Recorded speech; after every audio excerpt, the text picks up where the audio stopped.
আপনারা ইতিমধ্যে জেনেছেন যে আগামীকাল 30 তারিখ শুক্রবার বিকাল 4:30 আমাদের প্রিয় চেয়ারম্যান, যার অপেক্ষায় ছিল এতদিন বাংলাদেশ, আগামী দিনের বাংলাদেশ, জনাব তারেক রহমান রংপুরে আসবেন। তার শুভাগমন উপলক্ষে আমরা আমাদের প্রস্তুতি নিয়ে আপনাদের সামনে কিছু কথা বলবো। দীর্ঘ প্রায় 20 বছর পর এই রংপুরের মাটিতে উনি আসছেন। এই আনন্দের সংবাদ যখন রংপুর বিভাগের প্রতিটি প্রত্যন্ত অঞ্চলে ছড়িয়ে যায়, ভোটার এবং সাধারণ জনগণের মাঝে ব্যাপক উৎসাহ, উদ্দীপনা, আনন্দ আমরা লক্ষ্য করছি।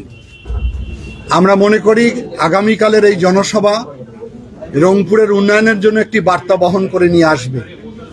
আজকের এই সংবাদ সম্মেলনে উপস্থিত আছেন, আমি একটু পরিচয় করাই দেই। আমার ডান দিকে শামসুজ্জামান শামু, উনি রংপুর 3 আসনের প্রার্থী। আমার বাম পাশে সাইফুল ইসলাম, রংপুর 6 আসনের প্রার্থী। আমার এমদাদুল হক ভরসা, রংপুর 4 আসনের প্রার্থী। আমার মোহাম্মদ আলী সরকার, রংপুর 2 আসনের প্রার্থী। আমার সুজন, রংপুর 1 আসনের প্রার্থী। গোলাম রব্বানী, রংপুর 5 আসনের প্রার্থী। 6 জন প্রার্থী আমাদের সঙ্গে আছেন। আমরা আশা করি, যেহেতু নির্বাচন 12 ফেব্রুয়ারি অনুষ্ঠিত হবে, ইতিমধ্যে বিএনপির পক্ষে এই অঞ্চলে ব্যাপক গণজাগরণ সৃষ্টি হয়েছে। এই জাগরণ আগামীকালে জনসভার মধ্যে একটি বহিঃপ্রকাশ ঘটবে। আমরা আশা করতেছি যে এই জনসভা, যদিও একদিনের মধ্যেই প্রস্তুতি আমাদেরকে নিতে হচ্ছে, এই ধরনের বড় জনসভা আগে অনেক সময় আমরা পেতাম, এবার সেই সময়টা আমরা পাইনি, কিন্তু আমরা প্রস্তুত রয়েছি। রংপুরের ঐতিহাসিক ঈদগাহ মাঠে এই জনসভা অনুষ্ঠিত হবে। সেই জনসভার স্থল ছেড়ে গোটা রংপুর শহর কালকে জনসমুদ্রে রূপান্তরিত হবে। নির্বাচন আচরণবিধি তো 100 ভাগই আমরা সবসময় আচরণবিধি মেনে চলি। আচরণবিধি ক্ষেত্রে চেয়ারম্যানের জনসভার ক্ষেত্রে কিছু শিথিলতা আছে, সেটি মেনেই চলবো আমরা।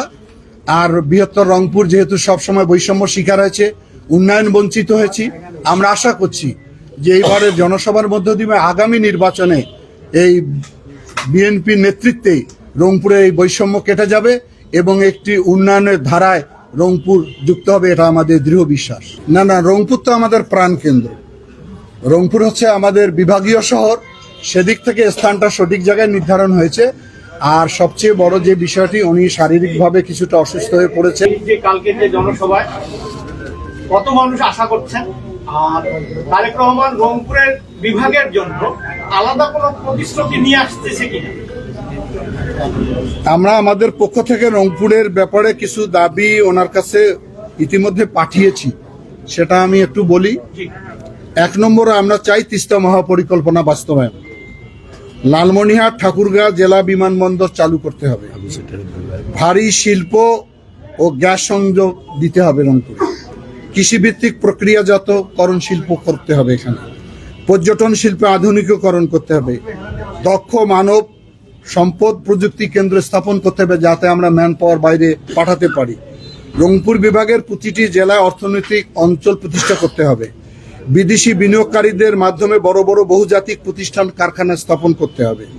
রংপুর বিভাগের প্রতিটি জেলার সমন্বয়ে এশিয়ান হাইওয়ে তৈরি করতে হবে। রংপুর বিভাগের বন্ধ হয়ে যাওয়া স্থলবন্দরগুলো চালুকরণ, আধুনিকরণ করতে হবে। রংপুর বিভাগের প্রতিটি জেলা উপজেলা শিক্ষা চিকিৎসার ব্যবস্থা আধুনিকীকরণ করতে হবে। সর্বোপরি আমাদের আবু সাইদ বীর যোদ্ধা, তার নামে একটি বড় প্রতিষ্ঠান স্থাপন করতে হবে। মানুষের যে আকাঙ্ক্ষা, সেটি কালকে প্রতিফলন করবে। সেই প্রশ্ন সেটা হচ্ছে যে দেখা যাচ্ছে যে এই নির্বাচনী যে প্রচার প্রচারণাগুলোতে জামাতের সাথে একটা সংঘাতে জড়িয়ে পড়ছে, এইটা কি দিন দিন বাড়বে না কমবে? না, এটা তো বাড়া কোনোভাবেই বাঞ্ছনীয় নয়। নির্বাচনের শান্তিপূর্ণ পরিবেশ বজায় রাখা সব দলেরই দায়িত্ব, এবং সেখানে যদি এই ধরনের কোনো বিচ্ছিন্ন ঘটনা ঘটে, সেটা অনেককে আতঙ্কিত করে। আমরা চাই দীর্ঘ 17 বছর পর একটা উৎসব মুখর, আনন্দ ঘন পরিবেশে নির্বাচন অনুষ্ঠিত হোক, প্রতিযোগিতামূলক নির্বাচন হোক। মানুষের মধ্যে যে ভয় ছিল, নির্বাচন নিয়ে শঙ্কা ছিল, সেটা যেন কেটে যায়। আমি মনে করি সব রাজনৈতিক দল এ ব্যাপারে দায়িত্বশীলতার ভূমিকা রাখবে।